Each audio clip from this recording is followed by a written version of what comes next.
Was that a Mercedes livery reveal, or was that a funeral?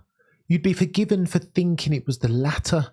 I've never seen a Mercedes outfit being George, Lewis and Toto look so conservative, so downtrodden. You'd be forgiven for thinking it was the end of the season coming up, not the beginning. Testing at Bahrain hasn't even happened yet. It's 17 days away. So why do those guys look so downbeat, so downtrodden? You might ask. Well, there's a number of reasons, isn't there? Lewis Hamilton is not a long-termer at Mercedes any longer. He will be at Ferrari in 2025. It was interesting to see them answer those questions and address those. It looked a bit awkward, didn't it? George Russell with his hands positioned in front of him, almost like a shy little boy all of a sudden. Lewis Hamilton, similar.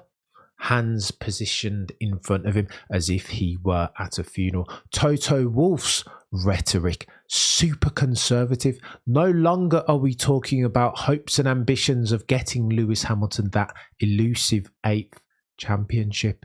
It's all about incremental progress. It's all about introspection, trying to understand the difference, the mismatch between the virtual world and the real world, to unwind why they were in this rambunctious, this difficult situation in the first instance.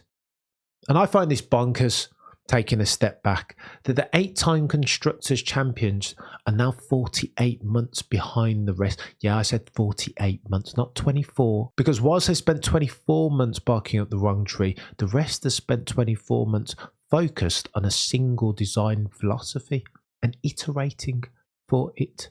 Oh yeah, you best believe Mercedes are at ground zero here. So you could argue there's reason for them to be demure, downtrodden, introspective. Now looking at the car, it seems like they're moving in the right direction. Again, iterations, continuous development. They've got a tiered front wing, tick. It looks like they've got a decent side pod that will optimize for the airflow through to the wing beam, tick. They're converging upon the Apex Predator design philosophy that has been the RB19s for the past 24 months, tick. I will take that. However, with my competition cap on, I'm so keen to see these guys challenge in earnest Red Bull for a championship. Can they put it to Red Bull for 24 races? You know what? I sincerely doubt it, but I hope so, because the F1 world, the fan base globally, is keen to see a competitive championship. Lest we get another 2004 where one man dominates for the entire championship. Nobody wants to see that.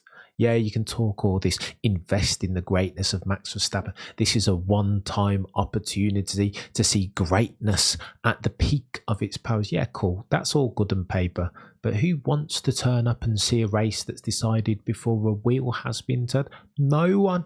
Especially not me, and especially not the 25% of the F1 fan base that have come to the sport on the back of Drive to Survive. But maybe sobriety is exactly what was needed at Brackley and Brixworth, because you can't solve a problem unless you admit to having one in the first instance. And I feel that was the root cause of all of Mercedes' problems over the past 24 months.